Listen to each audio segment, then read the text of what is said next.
will then deploy the Commonwealth National Climate Finance Advisors in country, embedded in the ministries, to provide technical assistance in project development, where they actually focus on designing the projects themselves, bankable projects that are compliant with the requirements of the International Climate Fund mechanisms, so that they improve their bankability, so that for them to be approved by those finance institutions.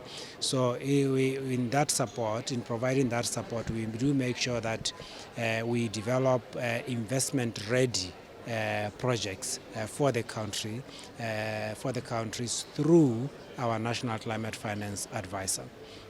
But coupled to that, we also do capacity building, human and institutional capacity building, where we support the government to be able to set up the structures that are required for climate finance investments through whatever the structures that are needed to set up the mechanisms, whether it's the committees or the institutions that are needed to be able to facilitate that investment. But pursuant to that also, we appreciate that there is the human element to it, where we need to strongly build capacity for the people in country to be able to design this. We have benefited in numerous ways, mostly from the capacity building component at this point.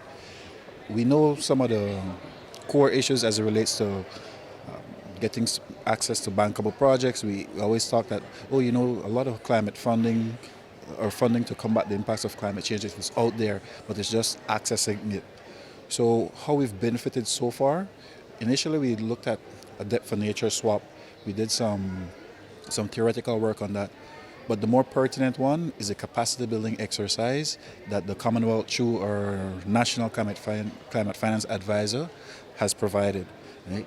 It is important for participants who participated in this write-up to get a better understanding. It's not only looking at the writing aspect, but what is climate change? What does climate change mean for their respective sector?